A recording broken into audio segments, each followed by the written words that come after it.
Хай. Сая би чихвч үтсэн өглөөний цагаа бэлтжижсэн байхгүй юу? Тэгсэн чинь хаалга тогшоод хүрээлт ирлээ гэхлээр нь үүдэн дээр тавьчих уу гэтгсэн чинь дахиад нэг юм хэлээд ах шиг болохгүй юу? Тэгэхээр нь үүдэн дээр тавиад орхичхоо баярлаа гэтгсэн чинь дахиад бас дондонгийн юм яриа болохгүй. Тэнгүүт нь чихвчээ тайлаад хадаа хонгол авсан чинь хүрээлтээ ажилтан зогсож байна. Яасан гэтгсэн чинь үгүй би дөнгөж сая зүгээр баярын мэнд хүргээл гэсэн гэсэн хүрхээ. Өнөөдөр чи нэр юм баяр үлээ гэдэг шиг гинт бодож байгаад өнөөдөр чи нэрээ намрын дунд сарын шний 15-ныхан баяр биш гэж санаад уучлаарай хөвчтэй байсан болохоор сонсож чадсангүй баярын мэнд ёо за гурлаа гарч байр үзээ. Яагаад гэвэл манай одоо түрээсийн хугацаанд 11 сарын дундуур дуусах юм. Ууг нь болдог бол одоогийнхан байранд үргэлжлүүлээд түрээслэмээр л байна. Манай байрны ч одоо яг давуу тал нь гарах үйлдвэрлэн ирж байгаа байхгүй юу? Бус байрууд юу н бас зарим нь хүйтэн байгаад тийм а тэр тусмаа нөгөө түрээслүүлж байгаа болохоор эзэднийхээ ямар тэр байрныхаа дулаан байх, засалж эмэглэх хоолой юм юмд нь анхаарал нэг тавьдгүй юм. Тийм болохоор ер нь өвлдөө дулаахан түрээсийн байр олох бол жоохон төвхтэй. Тэгээ манай байр ч одоо жижиг метр квадраттай 55 билүү хэдүүлээ. Тийм болохоор ер нь өвлдөө аягүй дулаахан байдیں۔ Дан ч яагаад дүүр байр түрээслэх шаардлагатай болсон бэ гэхээр хүүдээ нөгөө нэг хичээлийн ширээ тэгээ тусдаа унтахоор гаргаж өгөх санаатай. Ангийнхан багш угаасаа хүүхдэд тусад нь ширээ сандалтай, тусад нь ортой, боломж байвал тусдаа өрөөтэй болго гэтгсэн баггүй юу. Тэгэхээр манай одоо байгаа байр угаасаа 2 л өрөө юм чи одоо хаанаач тэгж тусад нь өрөө гарах вэ? Гэтэ юу ч гэсэн нэг санаанд таарсан байр болтгүй бол яг том өрөөнийхөө нөгөө хүүхдийн ном тоглоом тавьдаг тэр хэсгээ тэр чигтэн цэвэрлжээгээд тэгээд тэнцээ нөө доороо сурагчээс ширээтэй тэгээд дээр нэг шаттай 2 давхар нор үйдэг тийм ком байдаг да тэрийг нэг авч магадгүй гэж ярьсан. Гэтэ нөхөр бол яах юм бэ нүгсэн байраа солиё гэдэг. Тэгээд өнөөдөр хотон дотор хайсан байрууд бол 2 өрөө. Гэтэ үн бүр амар үнэтэй байна. Манай одоогийн байр болохоор сарын 3 сая арих түрээсэлтийн 3 сая төгрөгөөр тэгээд ганц өрөө нэмэхэр чинь тэр чинь 3 сая 500-аас хэдэж болчихж байгаа байхгүй юу? Тэгээ дээрээс нөгөө нэг үйлчлэгээний хөлс, зуучлагдчихын хөлс энтергээд тэгээ тахлаар бүр амар үнэтэй болчих тийм аа. Бараг айгуул сарын 4 сая төгрөг орчим болж үснэ. Одоохондоо манай урлагтай харьцуулахад байранд тийм их мөнгө төлөх боломжгүй. Тийм болохоор хотхоноо нэг сольж магадгүй. Манай хотхон уг нь цэвэрхэн тэгээ дээрээс нь ногоон байгууллам сайтай ер нь айтайхан л та. Хотхоноо уг нь солиморгүй л нэ тэгээд ямар ер нь миний хүслээр болох шүү дээ. Юу ч гэсэн дахиад нэг хэд хоног байр хайхаас өнөө орой бит 3 анх Бээжинд ирээд амьдарч исэн, түрээсэлж исэн байрныхаа тэр хаваар явж дурсамжаа сэргээе гэж ирсэн. Хажууд нэг цэцэрлэг түрээлэн битээ. Тэгээд тэндээс өнөөдрийн 15-ны сар харъя гэж ирсэн. Болдог үл энэ хавьдаа эргээд нүгөө дэрмээр л байна. Даан ч энэ ч одоо хотын төвөөс нэлээд зайтай. Одоо бидний амьдарч байгаа газраас бараг 20 км зайтай.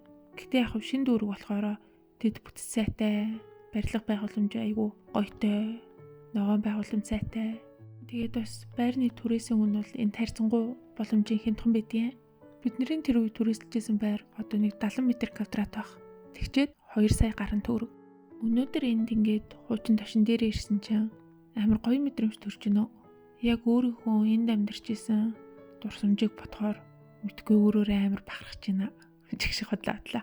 Тэрэн цаашаа гэтээ энд ялчгүй миний хамгийн сорилттой он жилүүд байсан баха. Би амар сайн байсан. Тэр үед яг ингээд бичлэг хийж эхлээгүйсэн болохоор та нарын мэдхгүй би байсан л ах. Яг энэ хэсэгт өнгөрөөсөн 3 жил бол ялцчгүй манай гэр бүлийн хувьд нэлээд сорилт. За манай гэр бүл гэхээс илүү нөхөр бит хоёрт бол нэлээд том сорилт байдагсан. Нэлэх хүүхдээ аваад хүрээд ирсэн. Тэгээд хоёулаа магистр сурна гэд бүүн хичээлүүдтэй тэгвжсэн чи ковид гараад бүүн айдас үдс болоход за тэгээд ер нь энэ сорилт дундаас хамгийн төвхтэй байсан нь бас ялцчгүй мөнгөний асуудал тийм аа. Хэдийгээр нөхөр бит хоёулаа стипендтэй байсан ч гэсэн нийлэн хүүхдтэйгээ гадуур байр түрээсэлж амьдрах бол бүр илүү давсан зардал гарна штэ. Тэгээд нөхөр бит Монгол 5 жил ажиллахдаа цуглуулсан бүх мөнгөө энд баг эхний 2 жилдээ ингэж хэрэглээд тусчиж байгаа байхгүй юу? Тэгэл бас ер нь нэлийн хэмнэж амьдэрдэг байсан. Тэгээд тэр үед болж исэн миний санаанаас нэг гардггүй, мартагддаггүй нэг онцгүй хэргийн талаар яриа за. Нэг өглөө би нөгөө супермаркетаас хүнсээ цуглуулах гээд явсан. Нөхөр хүү хоёр маань болохоор гадаа тоглоно гэд гадаа үлдсэн. Тэгэд би супермаркетаас хүнсээ цуглуулчаад тэгээд нөгөө супермаркетын тэргэнд ингээд хүүхэд суулгадаг нэг хэсэг нэдэж штэ тий. Би нөгөө памперс авчаад том болохоор нь тэнцээ тавьсан. Тэгээд авсан юмнуудаа автомат дээр очиж бичүүлчихэд тэгээд гарсан байхгүй юу? Тэгээд гарсныхаа дараа би энд ингээд тавьсан байгаа памперсны мөнгийг төлөөгүй штэ гэдгийг санаж байгаа байхгүй юу? Тэр памперсныг 200 гаруй байна. Гэхдээ би буцаж очиж мөнгө төлөх ямар ч хүсэлгүй байсан за. Тэгэд би тэрийг авч гарч ирсэн. Нэг ёсондоо энэ бол хулгай гэсэн үг. Тэгэд гэрлөө орох замд нөхөр хүү хоёр гадаа ижсэн байхгүй тэгээ хүү үлдсэн мэсэн. Тэгээ би яасан ингэ тэгсэн чинь айлын хүүхдээ чинь хүүд юм чихэр өгсөн чинь хүү чихрээ задлж идэхгүй болохоор нөхөр итцсэн байл та. Тэгсэн чинь хүү миний чихрийг яаж байгаа юм би амар дуртай байсан шүү дээ уйлцсан. Гэтэ хүү тэр үед сайн ярьж чаддгүйсэн.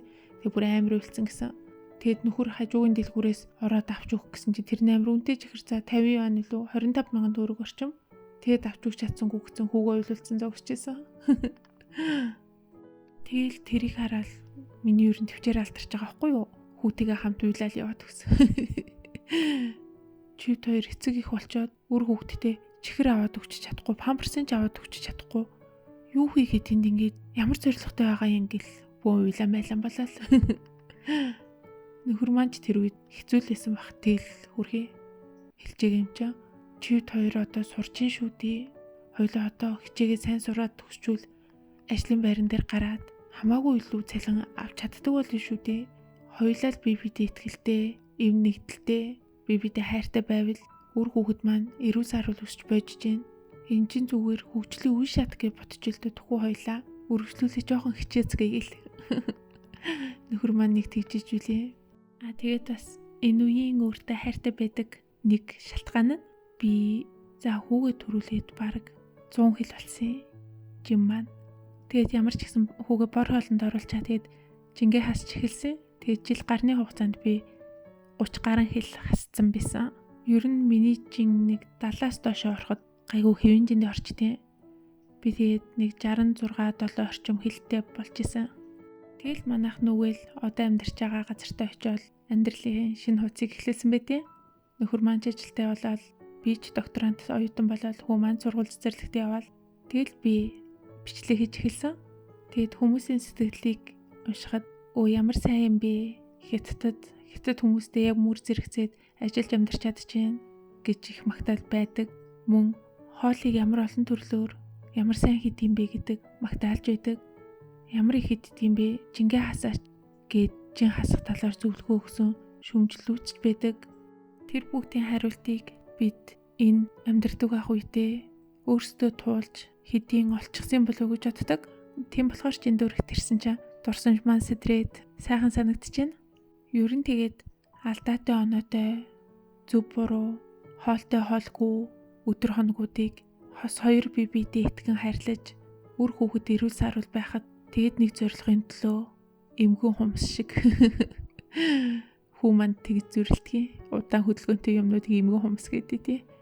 Эсвэл нэрээ эмгэн хумс шиг нэг алхмаар зүтгэжитэл өөрсдийнхөө хүссэн сайхан амьдралд хүрэх өдөр бий гэдэгт итгэдэг. За бай.